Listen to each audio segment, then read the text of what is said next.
皆さんこんにちは。ヒロックとモーチャーの台湾旅行のヒロックです。台湾的朋友们，大家好，我已经在台湾住了10年的日本人ヒロック。这景便是全日元。记得开启繁体字幕哦。今回は前回に続き、新しく台湾にできた山陰線に乗って人気観光スポットを巡っていきます。圧倒的に行きやすくなり、初台湾でも楽々。今回も初めての台湾旅行を計画している人にも分かりやすく、台湾旅行でのポイントや美味しいグルメでの注文方法、さらにこの旅で感じた台湾と日本の違いや山陰線の乗り心地まで徹底解説しながら旅していきますよ。じゃあただいまですね、三社駅に到着しました。でこちらがですね、三社駅の地図になるんですけれども、今こちらが現在いるところになりますね。でここからですね、この民生街をずっと下の方に行きますと、この辺りがですね、要は三社アラオジェになります。ここに書いてありましたね、三社アラオジェで、バスで行くときはこの出口1番の A のバス停から乗ると、このようにぐるっと回ってこの三社アラオジェ風神ルーっていうバス停に止まるんですよ。ただほぼほぼ歩くのとも変わらないので、ちょっとね、今回はこの2番出口を出て歩いてね、三社アラオジェの方を目指したいなと思います。丁寧に書いてありますね。三社アラオジェあと 1.1 キロです。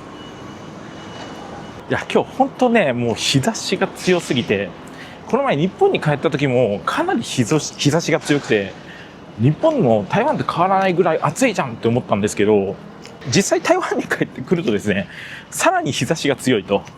日本は金沢の方にいたので、ちょっと北陸なので、その部分が少し違うかもしれないんですけど、だけどね、本当日焼けしたくない人にはちょっと大敵ですね。長袖とか、なんか UV カットのシャツとかあるじゃないですか、最近。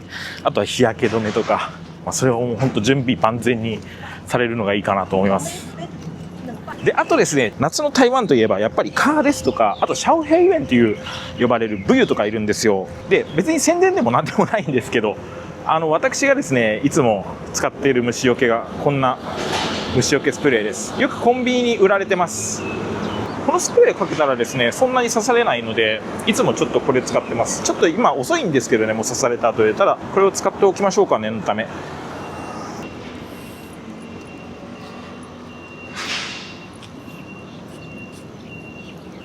あと特にシャオヘイユエンなんですけど、これはですね、結構比較的低空を飛ぶんですよ。で、腰から下あたりが結構飛んでたりするので、下半身とあとは手の甲とかですよね、その部分を重点的に塗るのがいいかなっていうふうに思います。やべえ、赤信号だ。ちょっと日陰におろう。いや申し訳ないです。先ほどからもうちょっと暑いばっかり言ってしまってるんですけれども、本当暑くて、ただですね、今日救いなのが日陰に入ると涼しいんですよね。なのでね、結構湿度は高くないのかなっていう印象ですね。いつも日陰に入っても暑いので、コンビニとか涼しい場所に逃げちゃうんですけど、夏とか暑い時に台湾旅行される時に、もし少しでも気分悪くなったらコンビニのイートインスペースとかあるので、そこの涼しいところで休まれるのが一番いいです。本当に無理しないでくださいね。先ほど到着した三社駅から歩くことおよそ8分、賑やかな商店街の通りへとやってきました。実はこの通りには現地で非常に有名なお店もあるんです。ほら、で向かい側に見えますこちらのドーファー屋さんですけれども、本日ですね、平日月曜日なんですけれども並んでますね。すごい大人気で、三社でねドーファーを食べるならあそこで食べるっていう人も結構多いお店で、すごい人気店なんですよね。今本当今日平日なんですけどびっくりしましたね、並んでるのは。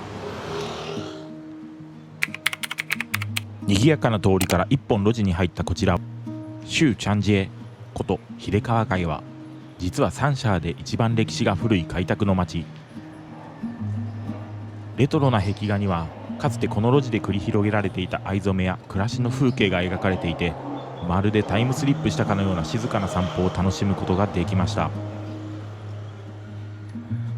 そして続いてはその秀川街の隣にある再建された三社の新しいランドマーク、長福橋。現在はまだ工事中のようですが、どのくらい完成しているのでしょうか。下からさっき見たらもう見えるようになってるのかなと思ったら、まだまだ完成途中っていう感じですね。前来た時はね、全部壁バリケードになってて、川は全く見えなかったんですけど、今はですね、川が見える状況です。ただ 100% なんか景観を楽しむにはもうちょっと時間がかかるっていう感じですね。そして長福橋から戻り、こちらの広場にどっしりと佇むのが三社珍水樹寺廟。シンプルな外観からは想像もつかないほど豪華な彫刻や装飾が施されていて、三社ラオジェに来たなら絶対に外せない必見スポットです。あ、そうそう、ここにね、チェンサン A ドーファーっていうドーファーのお店があるんですけど、前ちょっと美味しかったので、これね、ドーファー食べようかな。暑いですからね。あ、你好。我想要这个。可以选一种或两种。好，那这个跟这个。芋圆加花生。这边吃吗？这边吃。好，这样45。好，谢谢。谢谢。凑一下。好。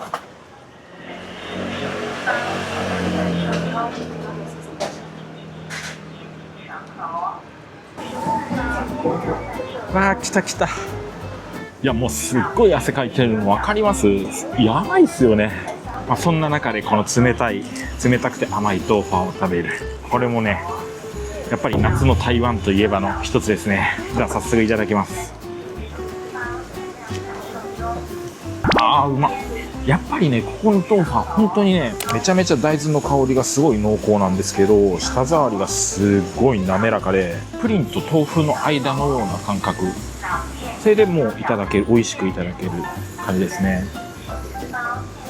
でしかもこの黒糖の甘さがすごい上品で、ガツガツいけちゃうぐらいの豆腐ですね。このタロイモ餅もほんともちもちでめっちゃ美味しいです。あとね、ピーナッツも茹でられてるんですけど、甘い味付けで茹でられてるので、すごいね、ピーナッツのコクもあるし、なんかね、ほんとデザートみたいな感じで楽しめます。いつもね、休日とか結構並ぶっていうか、いつも席がいっぱいなんですよ。まあけどね、回転が早いので並べばすぐに食べられるんですけど、今日平日だから本当にもう今誰もいない誰もいないですからね、平日最高ですね。のびのびできます。ちょっとね、今さっきね、歩いてくるときにね、シャオヘイウェイにやられたので、ちょっとこれ塗りたいと思います。これはですね、タイガーバームって言いまして、こんな感じで、これシナモンの香りがするタイガーバームかな。まあもちろんこのタイガーバーム以外にもいろいろあるんですよ。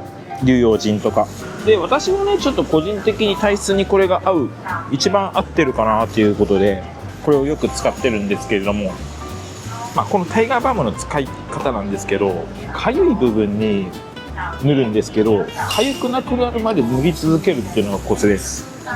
そうすると結構ね、楽になります。じゃあもう一気に食べてしまいましたね。ほんとね、あそこのドーファーはね、もうさらっと食べられるっていうか、美味しかったっす。そしてこちらの美しい赤レンガ造りの街並みが台湾のラオジェ人気ランキングで毎年必ずトップ10に入ってくる観光スポット、三社ラオジェこと三峡老街です。日本統治時代に整備されたこの街並み、ふと建物の上を見上げると当時の面影を残すレトロな看板が目に入ります。現在は美味しいグルメやお土産店がずらりと並び、青空がとてもよく似合う台湾屈指の観光地となりました。実は山陰線ができる前はここに来るにはバスやタクシーぐらいしか手段がなかったんですが、山陰線の開通でぐっとアクセスしやすくなりましたね。ちなみにですが、三社ラオジェをもっと詳しく散策した動画も公開しています。概要欄にリンクを貼っておきますので、ぜひ合わせてチェックしてみてくださいね。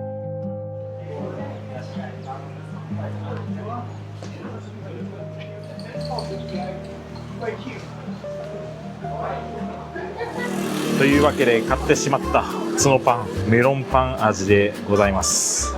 このようにですね、牛の角の形をしてるから角パンっていうのかなと思うんですけど、じゃあちょっといただきます。もうね、すでにバターのいい香りが漂ってます。やっぱりもうすでに漂ってたバターの香りがそのまま口の中に広がるって感じで美味しいですね。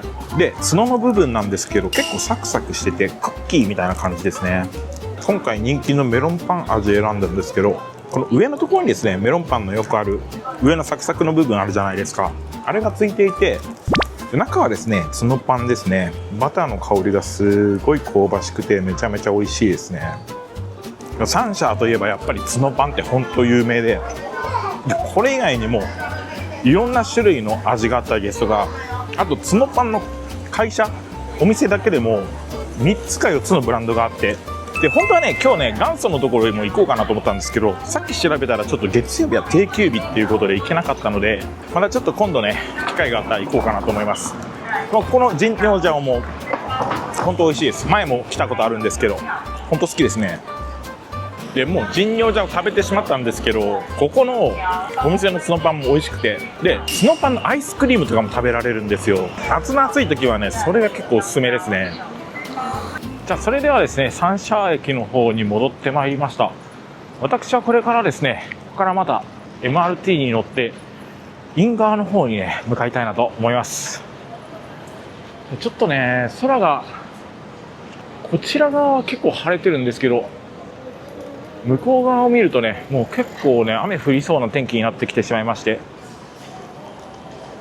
もう夏の台湾といえばもう本当にね夕立が激しいスコールっていう、ウホレイゼンユっていう夕立があるんですけれども、それがねもうほぼ毎日のように下手したら毎日続くんじゃないかっていうぐらいあるので、ですのでちょっと心配なんですけれども、なんとかなりますよね。それでは再び山陰線に乗っていきます。今度は後ろの車両に乗ってみたんですが、これも大正解でした。無人運転なので運転席がない分、去っていく景色がドーンと目の前に広がるんですよ。これがね思っていた以上にダイナミックでテンションが上がっちゃいました。あと実際に乗っていてすごく驚いたのが全然揺れないこと。加速も減速もめちゃくちゃスムーズで変な G がかからないので、立っていても全然踏ん張らなくていいんですよね。それがねすんごい楽だったんですよ。正直な話、座っているよりもあえてずっと立って景色を眺めていたいって思っちゃうぐらい、なんだか不思議で楽しい感覚でした。ただ移動するだけじゃなくて乗っている時間そのものがすごい楽しかったです。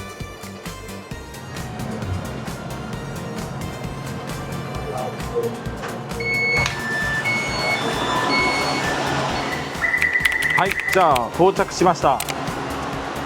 日本語だと長吉公園ですか、四地公園っていう公園の駅になるんですけれども、なんかね Google マップで見たら結構ね花が綺麗だったりトリックアートがめちゃめちゃすごかったりしたので、ちょっとどんなところかなみたいな感じで来てみました。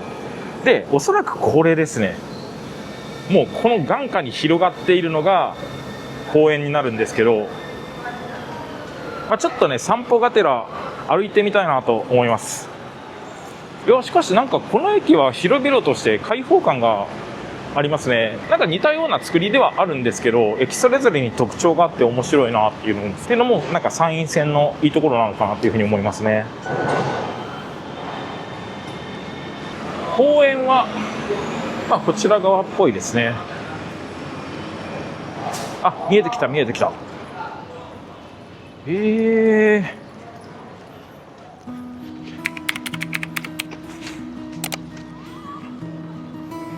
到着しました。四地公園。ここから入っていけばいいのかな。ちょっと適当にねブラブラしてみたいなと思うんですけれども、もうすでにねこの道を歩きますとこういう風にねちょっとなんかトリックアウト的なものがねあるんですよ。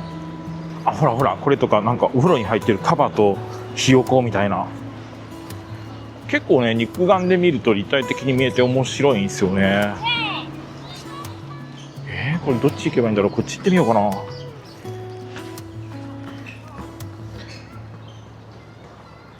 外って書いてある。なんだろう。ここでもうフォトスポットになるのか。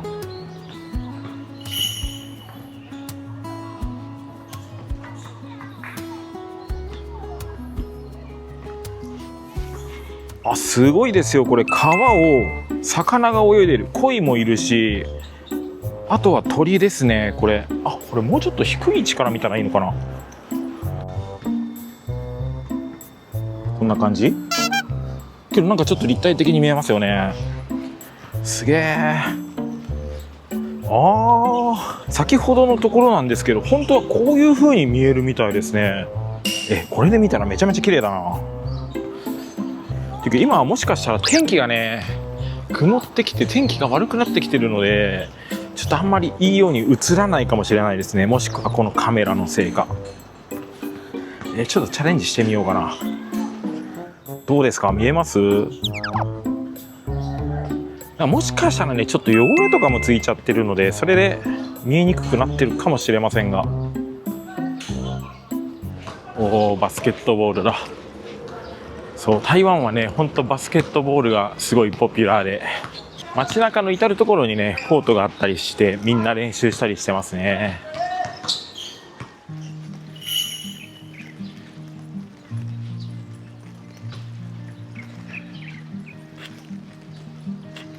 この滑り台すごいな。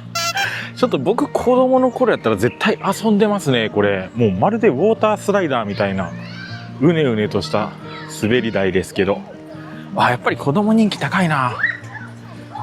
みんな楽しそうに遊んでる。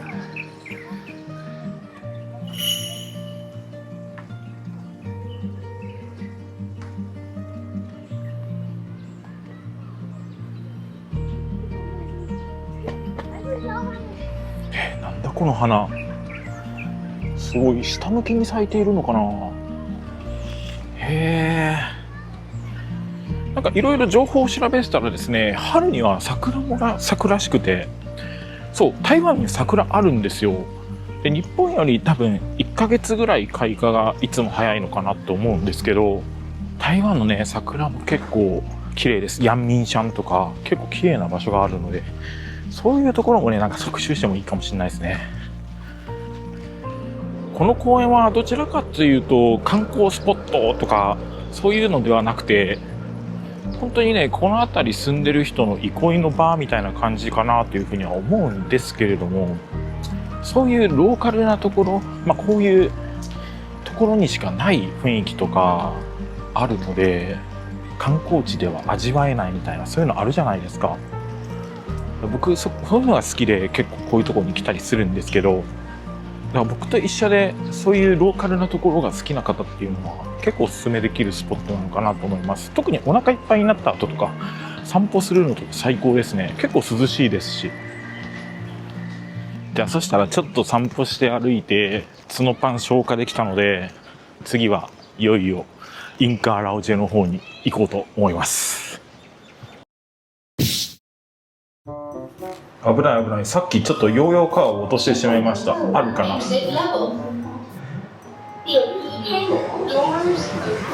あったあった。危ねえ。いやマジでこれ落としたら泣きますからね。本当に大事にしないと。皆さんも気をつけてください。僕みたいなこと皆さんしないと思うんですけどね。商场曾到了 Doors Level。电梯开门 Doors。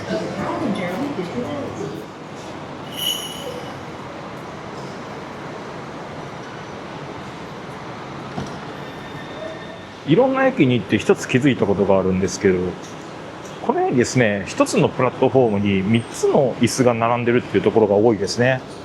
もちろんちょっと全ての駅に行ったっていうわけじゃないので、全部これだっていうふうには言えないんですけど、ただこのプラットフォームに椅子があるので、もし疲れたらね、電車待ってる間ここで休んでいいかなというふうに思いますね。私も休ませていただきます。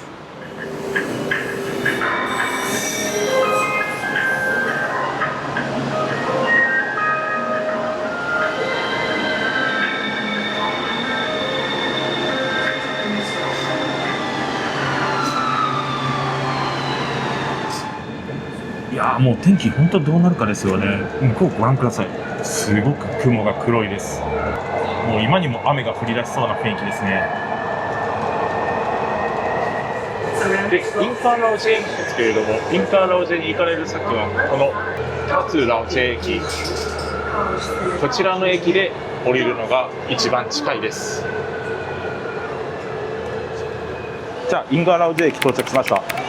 前ねインガーラウジ駅来た時に本当にね駅がすぐそこだったんですよ、ラウジェの。だからねめちゃめちゃ近いことが予想されるんですけれども、ちょっと楽しみですね。出口はこっちみたいだな。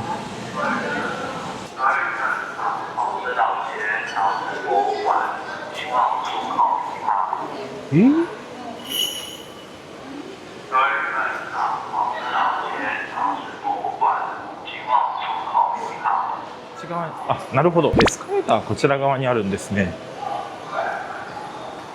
ちょっとよく調べないまま2番出口の方に来てしまったんですけれども、これラウジに近いのかな。まあ多分そんな変わらないと思います。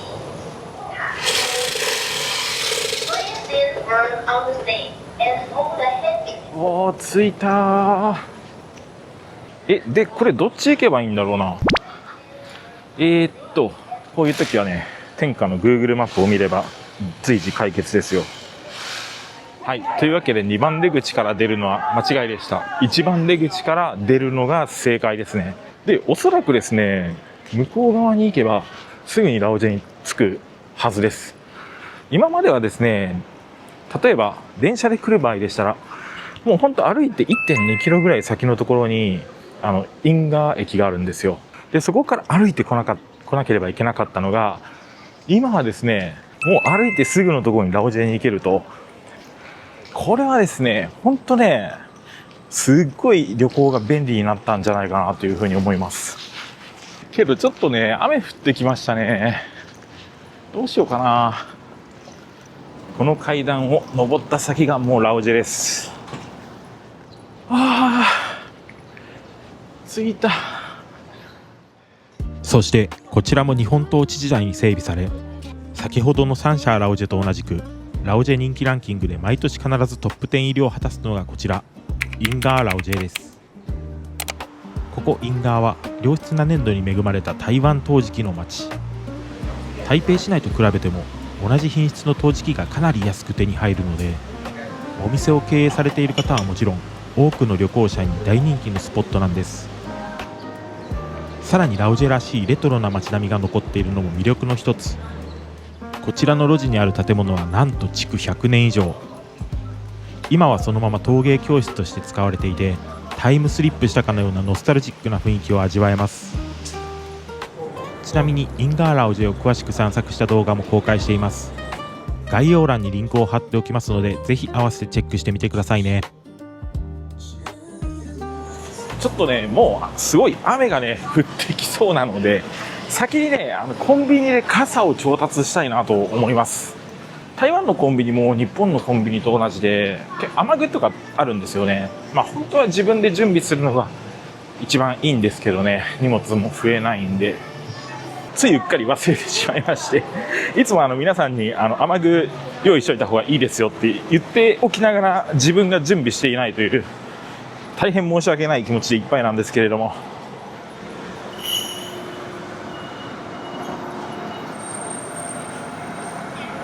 はい、というわけでセブンイレブンさんで傘を調達いたしました。普通にね店員さん優しかったですね。何も言ってないんですけれども、袋とか外してくれてタグも外してくれて使えるような状態にしてくれました。お金は139元なので今レート5ぐらいですからかける5をすると670円ぐらいですかねの傘です。じゃあちょっとこの傘早速開いてみましょうか。どんな感じかな。 OK。 なんかちょっとここの傘の骨と線が合ってない気がするんですけど、まあいいでしょう。結構ね広くていい傘ですね。よかった。いやーやばい、雨が本降りになってきましたね。傘買っといてよかった。ほんと5分前ぐらいですからね買ってたのが。危ない危ない。で今もう雨が降り出してきちゃったんですけれども、台湾のこういった雨っていうのはだいたいね30分から2時間ぐらい、長くても2時間ぐらいで止むことが多いので、ちょっと待ってみようかなというふうに思います。雨の中歩くのもちょっと微妙ですからね。あれから30分ほどですね、雨が止むのを待ったんですけれども、止みませんでした。で、実はですね、ここインガーラオジェ、先ほどの3社もそうなんですけれども、有名なのでパイグーがあるんですよ。パイグーっていうのは何かって言いますと、豚のスペアリブの唐揚げみたいな、それがね、結構有名で美味しいところがあるので、ちょっとね、今からそこに食べに行ってみたいなと思います。いや、けどなんか、雨降ってきて、あーって思ったんですけど、なんか雨降ってきたら降ってきたで、ラオジェの雰囲気がちょっと変わると言いますか、なんかこのしっとりする感じ、しっとりってなんか表現がおかしいかもしれないんですけれども、なんかそれはそれで雰囲気がなんか出ていいですね。人が少なくなったからかな、さらに。あ、見えてきましたね。こちらのお店です。熱い道って書いて、ホーダオって読むのかな。パイグー飯専門店って書いてありますね。じゃあ早速ちょっと行ってみましょう。このように店内はとても広々、赤レンガ調の壁も印象的ですね。じゃあこちらが先ほどいただいたメニューですね。今回ですね、4番の机選択したので、ここに4番書きます。で、食べたいのがこのグーザウェイパイクーファン、これ絶対おすすめですね。あと何かいいのがあるかな。あとスープもね、一つ頼んでみようかなと思うんですけれども、味噌汁かこのユーワンタンにしましょうかね。あと単品でパイグーですとかジートイとかも、ジートイっていうのはこのチキンのももチキンですね、鶏ももチキン。このシャオツァイ3品っていうおかずセットも気になるんですけど、100元なんで結構ボリュームが多そうなんですよね。今回この高菜食べてみましょうかね。サンツァイっていう高菜があるんですけど、これもちょっと頼んでみましょうか。で、あとお飲み物、台湾のお茶も飲めるみたいなので、これ飲んでみましょう。じゃあ今メニュー書きましたので、これをちょっと持って行って会計してきます。よし。あ、すごい、今帰ってきたんですけど、早速お茶が来ました。で、あとお会計の時にちょっと今回やっぱり思ったのが、トンビエン在中ヨーマーみたいな感じで聞かれるんですよ。あとフイエンヨーマーみたいな、これらはですね、トンビエンっていうのは統一番号で、日本で言ったら何て言ったらいいんだろう、マイナンバーじゃないわ、企業整理番号っていうか、あるじゃないですか、インボイス制度でつけるようになった番号、あれが あるんですよ。とか、あとは在中っていうのは、台湾ってその領収書を電子で発行してるんですけれども、その電子で発行する領収書を受け取るアプリはありますかっていう意味です。で、あとフイエンマーっていうのは会員がありますかっていう意味です。基本的にはですね、旅行される方については全部ないので、メイヨメイヨみたいな感じでというふうに返事すれば OK かなと思います。じゃあちょっと早速ですね、このお茶飲んでみます。冷たいですよ、すごい。しかもおしゃれな感じで入ってきた。全くこんな感じで入ってくるとは思わなかったです。じゃあちょっといただきます。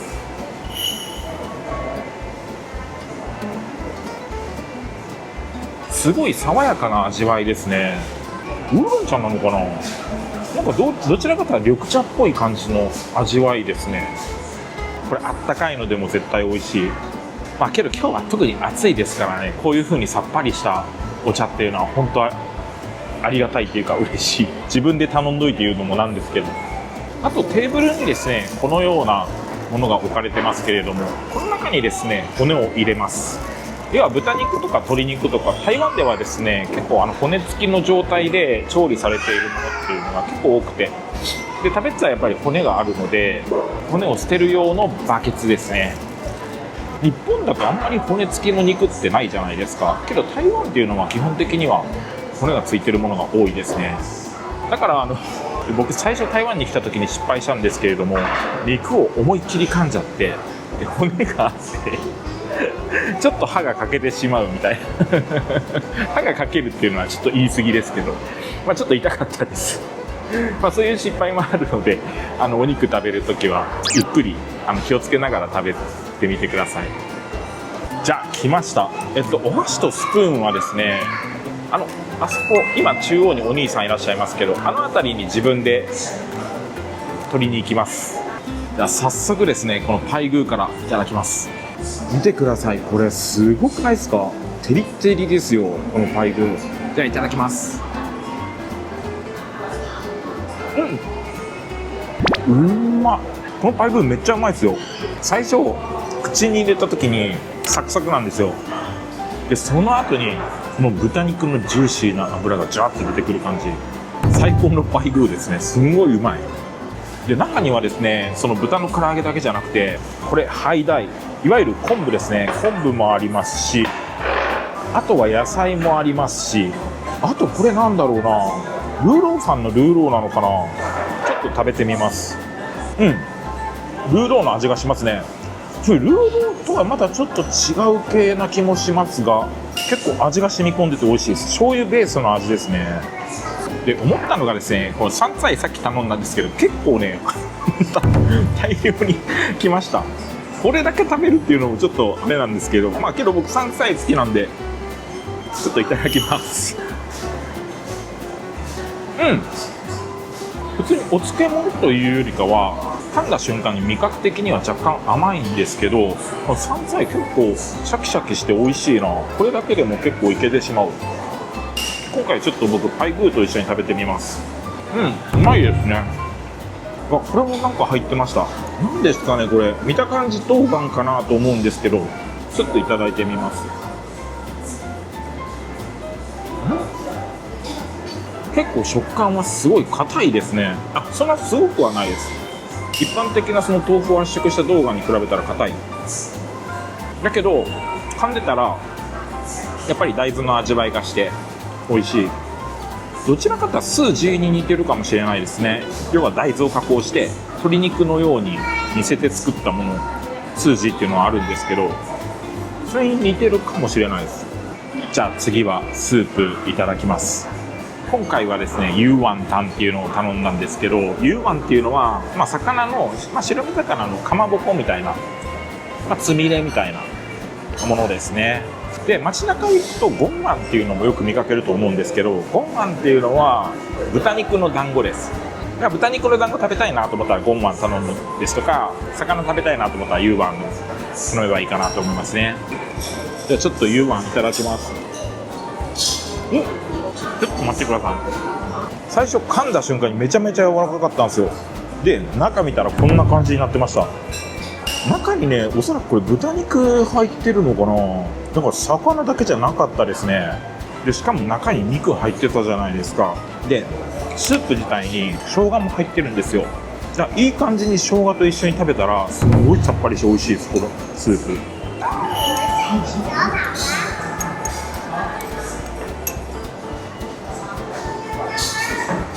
今店員さんが運んでる料理をじっと見てるんですけど、やっぱりみんなパイグーパン頼みますね。いやだって美味しいですもん、本当。いや本当美味しかったです。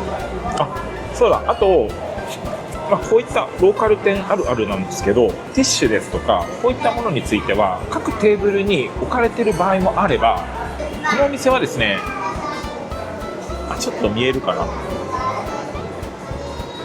あそこのように壁に取り付けられてるんですよね。なのでもし、このお店もそうですし、あと他のお店でもテーブルにないなと思ったら辺りを見渡していただいて、特に壁に注目していただければティッシュは見つかるかなと思います。自分でね、ティッシュを準備するっていうのもありですね。じゃあ美味しくいただきました。ごちそうさまでした。外が明るくなってきましたね。いやけど雨降ってるな。天気雨ってやつですかね。いやホーダオさん美味しかったです。本当最高のパイグーファンいただきました。ちょっとね、僕高菜はチョイスミスですね。けど美味しくいただけたので、最後はパイグーファンのご飯と一緒にね、そこに全部バサッと入れてご飯と一緒にかき込んで食べるっていう形でいただいたんですけど、いやけど本当美味しかった。あそこのパイグーファンはぜひ食べるべきですね。じゃあそれではですね、お腹も膨れましたので、そろそろ台北の方に戻ろうかなと思うんですけれども、ここからですね、最初はですね、台湾鉄道に乗って帰ろうかなと思ってたんですよ。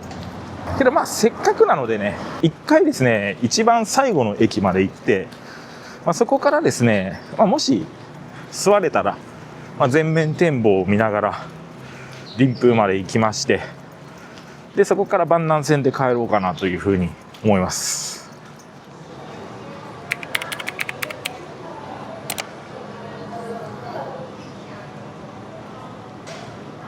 そうですね、今ここのラオジェ駅ですけれども、これから最終駅のインターオフーダという駅に向かい、そこからですね、もし座ることができれば座って全面展望を楽しませていただこうかと思います。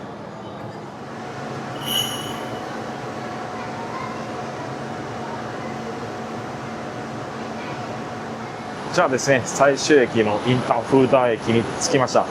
これからですね、折り返しの電車に乗って、ちょっと全面展望を楽しみたいと思います。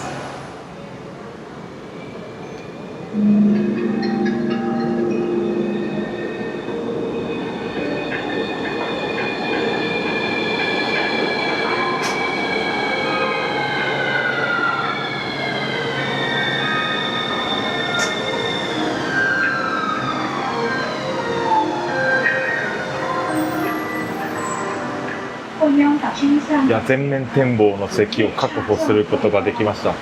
これからですね、ちょっとせっかくなので林風までの全面展望の旅を楽しみたいと思います。さあお送りしてきました山陰線の旅ですが、いかがでしたでしょうか。私はね、この後行きと同じ方法で台北駅に帰ったのですが、ご覧ください。なんとですね、虹がかかってたんですよ。雨が降ってきてね、ちょっと綺麗に撮れなくて残念だなとも思っていたんですけど、最後の最後で本当に良かったと思います。